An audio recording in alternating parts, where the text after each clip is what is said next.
Stoller Nation back again, and today we're going to talk about the downfall of Asda.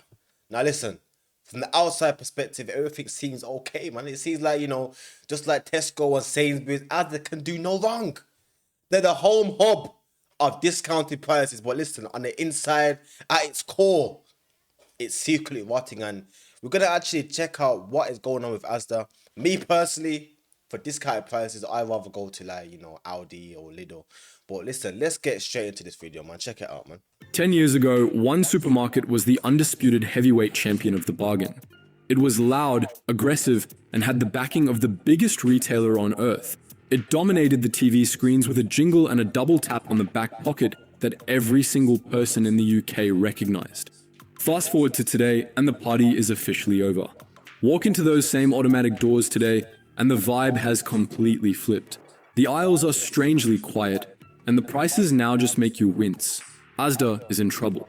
We're witnessing a retail titan faceplant in real time. Over the last decade, this company has surrendered more market share than any other UK competitor. They went from controlling nearly 18% of the entire grocery market to barely holding on to 12%. So, how did the UK's price leader end up drowning in £4 billion of debt, losing a war to the discounters, and literally running out of stock? To understand why Asda is bleeding out, you first have to look at the battlefield. For 20 years, the UK grocery market was a comfortable club known as the Big Four: Tesco, Sainsbury's, Asda, and Morrisons. They had an unspoken truce. Sainsbury's was for quality, Tesco was for convenience, Morrisons was for fresh food, and Asda was for value. That was their turf. Then the disruptors came. For a long time, the Big Four laughed Aldi and Lidl off. They thought British shoppers would never trade their Heinz beans for off-brand German alternatives just to save 20 pence. And listen, that's not a lie. I remember at a point in time when, someone would say they're going to Lidl or Aldi, that's their main hub. People be like, Lidl, Aldi. And people would actually look down at Lidl and Aldi, that's the crazy thing. Now, everywhere you go, you will find a Lidl and an Aldi, and the shops are actually filled. It's so crazy how, what used to get laughed at, they're literally slowly becoming the dominant forces in the UK, man. It's true. It's actually true, bro. They were wrong. Over time, the discounters improved their quality and built sleek new shops. They completely flipped the script, turning a trip to Aldi into a savvy financial flex. This hurt everyone, but it absolutely decimated Asda, because Asda's entire identity was being the cheapest. When Aldi and Lidl came in and undercut them by 15% to 20%, Asda's reason for existing evaporated overnight. They were left stranded in the squeezed middle. They weren't premium enough to tempt the Waitrose crowd, but they were no longer the cheapest option for the budget conscious. Then even more challenges emerged in 2021, when Walmart sold Asda for £6.8 billion to the Issa brothers and private equity giant TDR Capital in a leveraged buyout. Listen, before we get on to who bought the company now, what's basically happened is Asda being, the cheapest out of the Big Four, that was their USP, that was their unique selling point, right? That's what their existence was for. Come to Asda if you want the cheaper prices. Now that Aldi and Lidl have came along, and they've basically undercut Asda, Asda's existence is pretty much what is it, obsolete, one of the two. Their existence is pointless, basically. Now, what's the point in going to Asda to buy Heinz beans for like £2 when you can go to Aldi and get some beans for like 99p or 85p? You know what I mean? So they're in some trouble, and now this is moving on to who actually bought Asda. Now, I'm actually watching this for the first time. I'm watching it with you guys. So yeah, everything is like a natural reaction. Basically means that the majority of the cash for the deal was borrowed. If you aren't a finance expert, think of it like this. Imagine buying a used car entirely on a high-interest loan. To pay it back, you have to run it as a taxi 24/7. But while you're grinding just to make the monthly payments, petrol prices spike, your insurance premiums jump, and suddenly 10 other cheaper taxis show up, stealing your passengers. You end up driving the car into the ground just to keep the bank happy. You can't afford a car wash, you can't fix the dents, and you definitely can't change the oil. Overnight, Asda went from being a protected subsidiary of cash-rich Walmart to a standalone company saddled with a debt pile that has ballooned to nearly £4 billion. Now, basically, what's happened is those who bought Asda, which to me, I think this is another version of fraud. Basically, they basically bought Asda by taking out a loan, a high interest loan, basically. So they've not actually used their own money to buy Asda.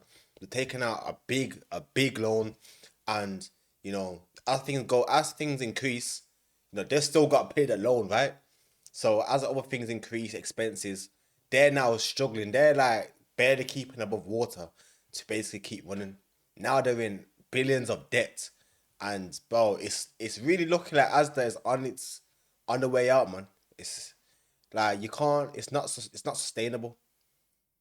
And yeah, let's see what else got to say.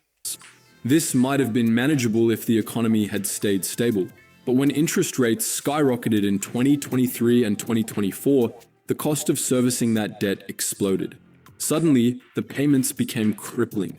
This has created a situation where every spare penny Asda makes flows directly to the banks rather than back into the business.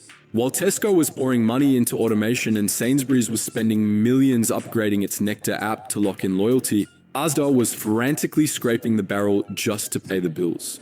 This financial pressure is the root cause of the decline you see today. To understand the next disaster, you have to understand what made Asda special in the first place. For decades, Asda actually owned the land and buildings for about 75% of its shops. This protected them from rising rents and greedy landlords, keeping their operating costs rock bottom. These savings are what allowed them to keep food prices cheap for so long. But when you're drowning in debt and desperate for cash, that property portfolio stops looking like a safety net and starts looking like a piggy bank. The new owners needed liquidity and they needed it fast. So they initiated a massive sale and leaseback program. Essentially, they sold the physical ground beneath the supermarkets to huge investment funds like Realty Income Corp. This raised hundreds of millions of pounds instantly. But this quick cash came with a deadly catch. Asda now has to pay rent on the shops it used to own. Bloomberg reports that these deals have saddled the company with massive, long-term rental bills. They traded a one-time cash payout for a forever bill that will eat away at their profit margins for decades. Hey, listen, that has got to be the dumbest business financial move I've ever heard. That's the dumbest decision I have ever heard in my life, and it just further shows that whoever bought Asda, that's gotta be fraud, man. That's gotta be fraud at this point. You bought out Asda on a high interest loan, and then you've sold the groundwork for millions. Bro, like the whole thing doesn't make any sense to me. Like, it's got to be fraud, bro. I can't. Bro, listen, Asda, and what's crazy? I know people that work in Asda, and before I actually made this video, I asked them, like, what's the experience like working at Asda? They've said that, they barely offer any overtime anymore. Like, a lot of the time, the shelves are empty, and the only time they want to offer overtime is over Christmas. It's a shame, man. Critically, this kills their flexibility. If a shop stops making money, they can't just close it or redevelop the land. They're now locked into expensive years-long leases. Then there was the technical meltdown. When Walmart sold the company, part of the settlement was that Asda had to stop using Walmart's computer systems. For 20 years, Asda ran on Walmart's backend, arguably the most sophisticated logistics software in the world. Now they had to build a new one from scratch. They called it Project Future, and it nearly brought the business to a standstill. The project cost nearly £1 billion, and in a frantic bid to get it finished, they rushed the rollout, migrating the systems at supply depots at breakneck speed. This rush shattered the supply chain. The new system simply couldn't talk to the warehouses correctly. This disconnect spawned a glitch that insiders call ghost trucks. The computer system would hallucinate, telling the logistics team that a truck was full of stock when it was sitting empty. Or it would tell a manager that their shop had plenty of bread when the shelves were actually bare. The chaos even spread to payroll, shortchanging thousands of staff on their wages. But the spreadsheets and software glitches only tell half the story. We need to talk about the dirty Asda phenomenon. Throughout 2025, reports came in about systemic hygiene failures. Insiders describe warehouses where waste piles up in the corners because there simply aren't enough hands to clear it. Staff have reported vague off smells lingering in the chillers because maintenance schedules have been slashed to the bone. One particularly grim report from an employee described rotting pumpkins leaking onto the warehouse floor simply because no one was available to move them. This links back to the debt. When you're broke, cleaning and maintenance budgets are the first things to get cut. But retail is psychological. When a shop feels dingy, the food feels lower quality. Even if the apple is the exact same apple you'd find in Marks and Spencer, it looks unappetizing sitting under a flickering fluorescent light next to a spill that hasn't been mopped up in 3 hours. The result is a vicious cycle. Fewer staff means messier shops. Messier shops drive away customers, and fewer customers mean less money to fix the mess. The looming question is whether Asda is destined for the same fate as Woolworths. That actually brings so much memories. Woolworths, you know. I remember that as a kid. Woolworths, but I'm sure I remember the day that they closed down, like their final day, and like there was some big discount. I'm sure it was Woolworths, just like Blockbusters, man. Like, you know what it is? This is why you can never get too comfortable, man. You can never get too comfortable in business, bro. Because put it this way, if you are, you know, an established business, someone is always gonna want to get into the game. Their plan is how can they undercut you so they can get in business. It's just like, for example, like, you know, security companies, right? Their main objective is to go around and get like doors and stuff. So like they can basically make passive income off the guards that they have working at the doors. Now, when you have other people now, other security companies, they also want some doors, bro. So what they're gonna do now is they're gonna go to the place where you have your business. They're gonna ask them how much are you paying them. Then their objective now is to undercut you so then they can make them pay cheaper. And now everyone is now the company, now the business that is, you know, asking for the guards, they're saving money by going to someone new who's offering a lower rate. And now the new guys, they've got a new business. So like it's just a game where everyone is just trying to undercut each other and everyone's just trying to have their own unique selling point. As this unique selling point was amongst the big four, they are the cheapest. Now you got Aldi and Lidl coming in. They're not their existence is no longer like there's no point, bro. You know what I mean? Unless Asda wants to relocate all their shops to an area where, you know, shops are basically non-existent. That's the only way I can see them, you know, making any money, bro. But so far, it seems to me like the guys that bought Asda, they are the it's gotta be fraud, man, because you can't get into that type of position without having any business acumen. So it just seems to me that a lot of things are just off. Or either they got lucky, they're like some trust fund babies, and they're just completely stupid and they just ruined the whole organization. Worths or Debenhams. Despite the collapse in market share, the bones of a giant remain. The company still controls a massive physical footprint, and their George clothing brand remains somewhat profitable. Reports suggest the Issa brothers and TDR Capital may be looking to sell, but the path is blocked by the balance sheet. Finding a buyer willing to take on a company burdened by £4 billion in debt and falling revenue is a massive challenge. For now, the business sits in a precarious deadlock. It remains tethered to its junk-rated debt, forcing it to manage interest payments rather than fighting for customers. The for sale sign might be ready to go up, but until the debt is addressed, the company remains stuck in limbo, watching its competitors disappear into the distance. This standoff represents a unique kind of corporate tragedy. Unlike Blockbuster, where the market simply evaporated overnight, the demand for affordable food remains higher than ever. The conditions were perfect for a value-led supermarket to dominate. Yet that opportunity was squandered. Instead of capitalizing on the cost of living crisis, the business turned inward. The priority shifted from serving the customer to servicing the debt, leaving the shops to wither while the board focused on financial engineering. But what do you reckon? Is there a way back for this giant, or is the damage done? If you are one of the millions who walked away from Asda recently, we want to hear your side of the story. What was the specific moment that made you switch? Was it the price hikes, the empty shelves, or did the general atmosphere just feel off? Drop your take in the comments. We'd love to read it.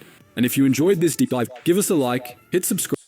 Yeah, people. So yeah, that is the decline of Asda, man. And he's saying, can Asda come back?